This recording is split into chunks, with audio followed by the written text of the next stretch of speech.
Welcome to ETV Bharat. Today we are joined in by India's former Finance Minister and External Affairs Minister, Mr. Yashwant Sinha. Mr. Yashwant Sinha started his professional career as an IAS officer in 1960 and he worked in the service for almost 24 years. He resigned from the service in 1984 and he started his political career. In 1984 he joined Janata Party, then Janata Dal, and in 1996 Mr. Sinha joined the BJP as the national spokesperson of Bharatiya Janata Party. Mr. Yashwant Sinha has held key ministerial posts while working in the BJP and he has taken various key decisions in terms of foreign policy. Welcome to ETV Bharat, sir. It's an honor talking to you, sir. Sir, first the controversy over hijab issue, then the ban on the sale of the meat, and then the communal violence that soaked the nation in various parts. Then we also witnessed the use of bulldozer in Madhya Pradesh and the communal violence that soaked the Jhangirpuri and the use of similar kind of a thing in Jhangirpuri also. Sir, how do you analyze this? Do you think that the secular principles and the unity of India is under an attack? You see, all the incidents that you have referred to and the issues which have been raised, like hijab and azan and halal and the rest of them, yes, are not accidental. They are part of a grand design of the ruling party, that is the Bharatiya Janata Party. And the design is what? The design is to divide society along communal lines between Hindus and Muslims. And they feel that in doing so, they will have the support of the majority community, which forms over 80% of the population of this country, and which will become their permanent vote bank. So they will be able to continue to be in power and win elections whenever they are held. This is the plan. They have no commitment to religion, to Hinduism. Their only commitment is to power, political power. And that is why all this is being done, so that society remains divided and the advantage accrues to them. So you refer to the term 80%. Even a few months back before the elections, CM Yogi also referred to this term, that this elections would be between 80% and 20%. So sir, my question is, why do you think that the Modi government is so keen in playing the communal card? No, I told you that they are keen to play the communal card because they feel that if they get the majority support in this 80%, then 20% can be forgotten, can be neglected, can be ignored. There will be no issue with it. It's a part of an electoral strategy to woo the voters of 80%. It is a part of their power game and translated into electoral strategy like this. So they will continue to raise this. 2024 elections are less than 2 years away. And the country, if not stopped, if this trend is not stopped, then the country could witness more of these issues and more of these incidents, because it will suit the BJP going into elections in 2024. Mr. Sinha, you were with BJP for more than 2 decades. You have held key ministerial posts also. But in 2018, you left the party and said that the democratic setup of the country is under an attack under the Modi regime. So my question is, what forced you to resign from the party? Yeah, quite clearly the trend that I saw in the party and in the government after Mr. Modi became Prime Minister in 2014. It took me almost 4 years to realize that the party was entirely on the wrong side. It was entirely on the wrong path. It had taken the wrong road, and the country will not prosper under these circumstances. And that is when I decided that I'll part company with them. You are right, I had worked in the BJP under Mr. Advani and Mr. Vajpayee. I was also a minister in that government, yes, a senior minister. But never, ever did I feel the suffocation that I felt Under Prime Minister Modi. Under Prime Minister Modi, because Mr. Modi and Mr. Vajpayee are poles apart in their approach, in their personality, in their outlook. And therefore working with Mr. Vajpayee was a pleasure. Okay. And not with Mr. Modi. Obviously not. Sir, there is also rhetoric in the ruling establishment that Mr. Sinha left the party because he was not given a key ministerial post under the Prime Minister Modi. So can you please... Nothing could be cheaper than this. It's a very cheap allegation to make.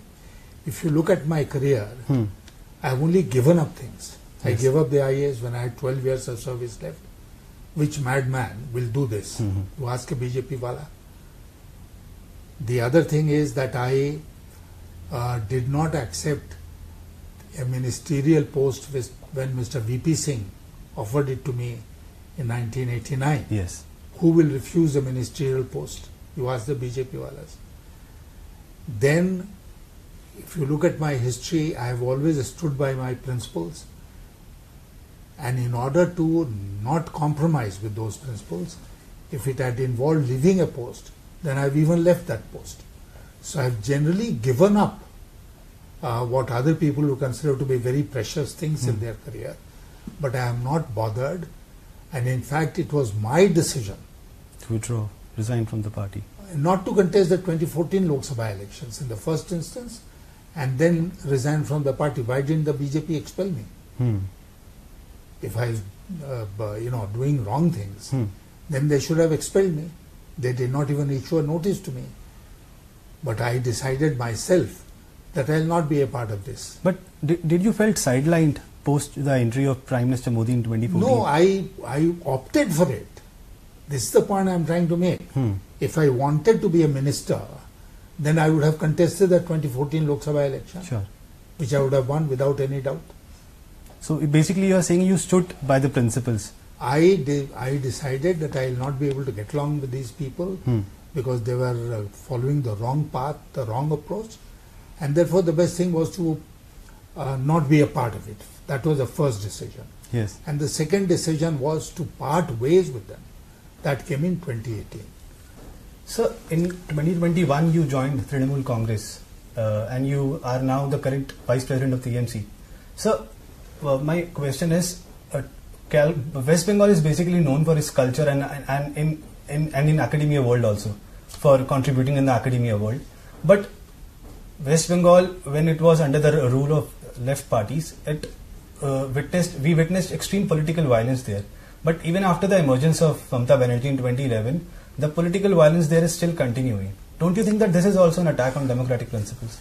You compare the political violence, so-called political violence which has taken place in Bengal with the political violence which has taken place in Uttar Pradesh or maybe any other state. In Bihar also. In Bihar also. And you will find that the West Bengal incidents, unfortunate they are, have been publicized so much that the popular impression is that West Bengal is a very unsettled state. There is a lot of political violence in that state.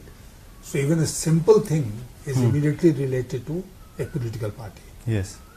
This is, if a rape incident takes place, a murder takes place. I was just coming to this. Yeah, somebody is attacked. It's a very unfortunate thing. It should not happen.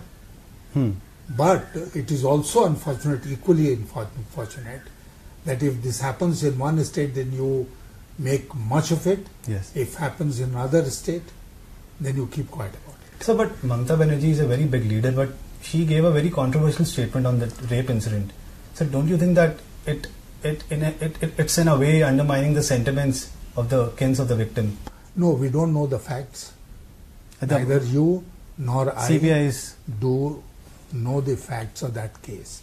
So therefore, it will be, we should not come to hurried conclusion, either about what incident took place or about the comment that... Sir, it's not about the conclusion, it's about the statement that she gave. Yeah. So she must have given that statement, it's obvious to you and me, on the basis of facts which have to come to her notice. Yes. Now, the alternative facts are not with you or me. That is a subject of inquiry now, investigation. And it's a central agency which is looking at it. Yes. So we should wait for the result. Sir, coming back to India's foreign policy, you have been India's external affairs minister. So how do you analyze the current India's foreign policy in the backdrop of Russia-Ukraine crisis? Are we on the right side of history? We are not on the right side of history, unfortunately, because the Russia-Ukraine crisis has raised a very big moral issue in international politics. Now, I know that politics is conducted on the basis of national interest, on the basis of reality, and moral principles have very little space in the conduct of foreign policy, though India had in its initial years set an example of moralistic foreign policy under Pandit Nehru and the other prime ministers. But there are occasions where you can't give a complete go-by to moral principles. I think Russia-Ukraine is one such event where you can't completely ignore the moral principles involved, and therefore what should India have done? One, I am not saying that we should have broken off with Russia. I am saying that if Russia is a friend, then we should have sent our foreign minister to Russia immediately and told the Russians that armed aggression is not the done thing. But we are in contact with both Russia and Ukraine. Even Sergei Lavrov, who is the foreign minister of Russia, came much later. He came much later. later. Yes. I am talking of the initial phase. I am talking of the initial phase. Russian troops went into Ukraine. That was the time when all this should have happened. One. In the initial days. Absolutely. On the very, even before the attack, or certainly within days of the armed aggression against Ukraine. The second is that India was in the best position to play the role of a mediator in this. Which Turkey and Israel did. Which Turkey and Israel tried to do. Because Turkey in itself is an atom member. If India did not want to do it alone, then we could have combined with Turkey and Israel and any other country which would have been willing to align with us in playing a role of a mediator. In fact, I like to remind you that when I was the External Affairs Minister between 2002 and 2004, I had set up an organization of 3 countries which was called IPSA, India, Brazil, South Africa. And one of the objectives of that combination, that grouping, was that we'll together play an important role in global affairs. That if somebody is going wrong here, somebody is going wrong there. Now, IPSA has been buried in BRICS. BRICS, yes. But why didn't we use the BRICS forum? We had the advantage of Russia and China being there. We could have used BRICS. But even if BRICS was not there, we could have combined with countries that you have mentioned, and additionally France, and done something in this conflict, played a more active role in bringing the conflict to an end. We are today just a bystander. So, you are saying, are we standing on the fence at the moment? We are not even standing on the fence. We are just completely neutral or moral. We have abstained in the UN almost 12 times resolutions in the Security General Council Assembly or in the Security Council. And as I said, that does not raise our moral position in the global community. But do you think that New Delhi should have at least condemned the Russia's military invasion of Ukraine? There is an example when the Americans had gone into Iraq in 2002. And a resolution was passed in the parliament. A resolution was passed when I was External Affairs Minister, in which we had deplored the American action. Something similar could have been done. We should have deplored the Russian action. And then played the role of a mediator. Sir, since then a flurry of foreign delegation has been arriving to New Delhi, and today Boris Johnson is in New Delhi. Even European Union President will be in New Delhi, and within a couple of weeks Mr. Modi will go to France and Germany and to Denmark. So do you think that this crisis, this agenda would top the talks? Of course. This is the most important current agenda as far as global politics is concerned, global situation is concerned. So it will top the agenda wherever if somebody comes here or Mr. Modi goes abroad. So in the coming days, can we expect a sudden kind of a shift in a stand? I don't know. I can't predict, because almost over 2 months we have taken a position and stuck to it. So one more question, sir. When was the last time you met Mr. PM Modi, or you had an interaction with PM Modi or with Home Minister Amit Shah? I did not have any interaction with PM, the Home Minister, Mr. Amit Shah. I had met Mr. Modi once, I think in 2014 itself. And what was the interaction like? No, it was not the first interaction between him and me. I had basically called on him to invite him to come to Hazaribagh to inaugurate the railway line, which had come to Hazaribagh largely because of my efforts. So when Hazaribagh got connected with the railway line, I told Mr. Modi that it's a very important occasion. Mr. Vajpayee had gone to lay the foundation, you come to inaugurate it. And he accepted and he came to Hazaribagh. That was the last and only interaction I had as Prime Minister with Modi. Sir but sir एक सवाल sir यहाँ से ये भी उठता है ना कि सर आप इतने दिग्गज नेता रहे हैं, आप पॉलिटिक्स में सर इतने सालों से हैं और आप सिविल सर्वेंट भी थे, तो सर बीजेपी के मन में सर इतनी रिलक्टेंस क्यों है आपसे इंगेज करने में? डरते हैं वो। किस मुद्दे वो डरते हैं। आज बीजेपी में किसी को अगर ये इम्प्रेशन है जैसा है, होना भी चाहिए, सिन्हा साहब बोलेंगे कि सिन्हा साहब किसी की चिंता नहीं करेंगे और सिन्हा साहब और मोदी जी के संबंध बहुत अच्छे नहीं हैं, तो बीजेपी में इतना डर भय व्याप्त है आज के दिन कि मुझसे संपर्क कोई रखना नहीं चाहेगा। कहीं पता चल गया कि सो यशवंत सिन्हा से मिले तो उनका मार्क कट जाएगा मोदी जी के कोर्ट में। Sir do you still have any friends with in the BJP? I have friends, I have personal friends, but I don't want to risk their no, I can understand. I risk their career or reputation by naming them. Sir, coming back to the Kashmir issue, sir, the Concerned Citizens Group, a civil society group which is led by you, has given out a report which says that the backing of Kashmir files has put minorities and mainstream politicians in Jammu and Kashmir at risk, and the mood has worsened in the valley since the abrogation of Article 370. The journalists there are at risk. So, sir, my question is, what is the solution then? You see, this is the 10th report. Yes, it's a 10th report. He started going to Jammu and Kashmir in 2016 when the situation was very unsettled. After the Burhan Wani. A lot of violence. Yes. So this group decided to start visit Kashmir, and then after that, as I said, this was the 10th visit and we produced the 10th report. Unfortunately, in the last visit, I could not accompany them for certain reasons.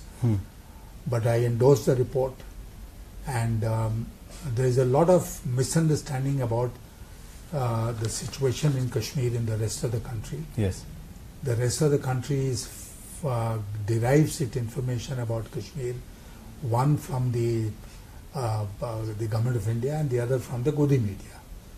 See, and they represent that whatever happened in 2019 was greatly welcomed, the abolition of Article 370 and the bifurcation of the state and reduction of that state into union territory.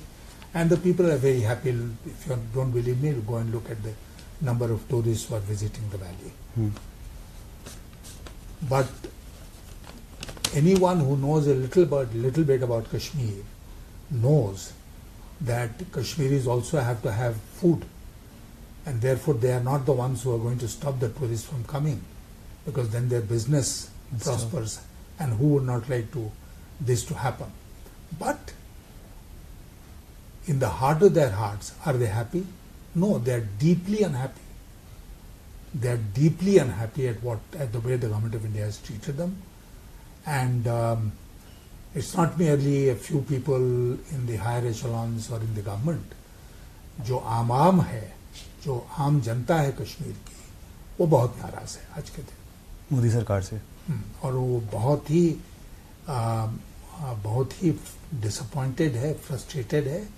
लेकिन कश्मीर के लोगों का एक ये भी character है कि वो इंतजार करते हैं कि कुछ अच्छा होगा, कुछ अच्छा हो जाए, और नहीं तो फिर कुछ करेंगे। So when was the last time you visited Kashmir? May be about a year ago. Sir आप कहाँ गए थे कश्मीर में? हम लोग श्रीनगर गए थे और उसके पहले हम लोग जब गए तो बहुत कई जगहों में, जम्मू गए, बारामूला गए, अनंतनाग गए, कई स्थानों पर गए। तो क्या सिचुएशन थी सर वहाँ पे? नहीं, वहाँ पर तो जैसे मैंने कहा कि हर बार हम देखते हैं कि inside the Kashmiri mind there is a deep resentment. अंदर अंदर बहुत गुस्सा है। Sir couple of years back mister Modi said कि दिल की दूरी और दिल्ली की दूरी कश्मीर और दिल्ली के बीच में कम होनी चाहिए, तो वो क्या कम नहीं हो पाई है? वो कॉइन करते हैं, ये इस तरह के फ्रेजेस कॉइन करते हैं। उनको उसके अर्थ से, माने से, मीनिंग से कोई मतलब नहीं है। कहने को कह दिया, बहुत बढ़िया हेडलाइन बना कि दिल की दूरी और दिल्ली की दूरी, लेकिन उसके बाद किया क्या? उसका तो कुछ नहीं किया। Sir post 370 abrogation you were few of the ministers who went to Kashmir. There were, I think Mr. Sitaram Yechuri was also there, Rahul Gandhi was also there, but you were forced to, you were not allowed to meet people. No, I was returned from the airport itself. Sir मतलब क्या आप sir बता सकते हैं कि क्या हुआ था? हम ये ग्रुप के साथ उतरे हैं। उन्होंने कहा कि आप इसमें से 4 लोग जा सकते हैं, आप नहीं जा सकते हैं। 4 लोग वो कौन कौन थे जो जा सकते हैं? हमारे ग्रुप के 4 और मेंबर्स थे। वजाहत हबीबुल्ला, एयर मार्शल कपिल काक, भारत भूषण जो जर्नलिस्ट हैं, and Sushobha Barve who is a social activist. तो इतने लोगों को उन्होंने कहा कि ये जा सकते हैं, लेकिन आपको नहीं। मुझे अलाउड नहीं है जाना। फिर बहुत बहस हुई। अल्टीमेटली उन्होंने एयरपोर्ट पे फिजिकली, डिप्टी कमिश्नर वहाँ के, फिर सीनियर एसपी आए, सब लोगों से बातचीत हुई, होती रही। शाम होते होते लास्ट फ्लाइट में उन्होंने जबरदस्ती हमको बिठा के भेज दिया वापस। सर आपको इसके पीछे कोई रीजन समझ नहीं आया कि 4 लोगों को जो ग्रुप में आपके साथ थे उनको जाने दिया, बट सेलेक्टिवली आपको नहीं डर जाती है सरकारें, डर जाती है कभी कभी। किस बात? डर, हमसे डर गई, इवेंट से डर गई तो फिर दिमाग काम नहीं करता है और गलत कार्रवाई होती है। कि शायद आप वहां जाके ऐसी बात करेंगे और बाहर आके आप सच बोलेंगे या अपना पक्ष रखेंगे तो शायद सरकार को नुकसान होगा। सच तो हम बराबर बोलते ही हैं और उस समय अगर मौका मिलता तो फिर बोलते हैं। हमारे ग्रुप के जो लोग गए उन्होंने आकर रिपोर्ट दिया, उसमें भी सच ही बयान किया था हम लोग। सर बट एट प्रेजेंट अगर हम बात करें सर कश्मीर की, how do you feel the situation there for the locals? नहीं, जैसे मैंने कहा ना कि अगर आदमी केवल रोटी से संतुष्ट हो जाता कि भाई हमको रोटी मिल रही है खाने को, तो फिर कोई बात ही नहीं थी। फिर कश्मीर बहुत खुश है आज के दिन। लेकिन रोटी तो जानवर भी खाता है, आदमी को उससे ज्यादा चाहिए। वो ज्यादा जो है वो कश्मीरियों से ले लिया गया है और उनको वापस नहीं किया गया है। इस बात को लेकर उनमें रिजेंटमेंट है। सर इसके अलावा सर आप प्राइम मिनिस्टर चंद्रशेखर जी के सर बहुत क्लोज थे, आपके काफी अच्छे रिश्ते थे सर उनके साथ। तो सर मतलब जैसे आप पुराना भी अगर हम मीडिया डिस्कोर्स उठाएं तो आप कहते हैं कि उन जैसा ह्यूमेन पर्सनालिटी शायद ही कोई पैदा हुआ हो इस मुल्क में, पॉलिटिकल सर्कल्स में। तो सर ऐसा कोई आपको ऐसा लीडर लगता है कि शायद उनमें वो खूबी है चंद्रशेखर जी के बराबर की, कि उस तरीके से वो मैच करते हैं उनकी पॉपुलैरिटी को, आइडेंटिटी को? नहीं, मुझे नहीं लगता। मैंने ये चांस की बात रही कि मैंने पॉलिटिक्स चंद्रशेखर जी के साथ ही शुरू किया। एक तरह से वो मेरे राजनीतिक गुरु थे। आप उनको मार्गदर्शन मानते हैं? Political mentor, and I learned a lot from him. And the most important lesson that I learned from him was that despite political differences you could still be friends. Yes. Mrs Gandhi ने उनको 19 महीने jail में रखा था emergency में, लेकिन he had no ill will towards Mrs Indira Gandhi. और जब संजय गांधी का प्लेन गिरा था जिसमें उनका डेथ हो गया था, Chandrashekhar was the first to reach the Lohia hospital. तो सर हम कोई मतलब अगर हम कंपैरिजन करें, क्योंकि in politics we tend to compare two personalities with each other. नहीं, वो अब मुझे लगता है कि सही नहीं होगा। हर पर्सनालिटी अलग होती है। लेकिन सर हम चंद्रशेखर जी की ये खूबी थी। चंद्रशेखर जी को कैंसर हो गया था जी। उनके हार्ट की सर्जरी हुई थी, वो बहुत बीमार थे, वो मुश्किल से बोल सकते थे, मुश्किल से चल सकते थे। उसी समय मुझे भी कैंसर हो गया और किसी ने उनको बताया कि यशवंत सिन्हा को कैंसर हो गया है, तो वो तुरंत मेरे घर पर आए।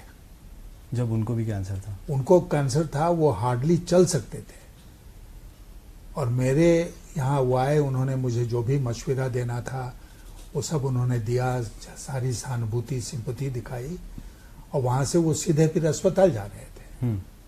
तो कौन करेगा ऐसा? Sir, any similarity between Chandrashekhar ji and prime minister Modi? नहीं, मैं दाढ़ी के अलावा कोई दूसरी सिमिलैरिटी नहीं देखता हूँ।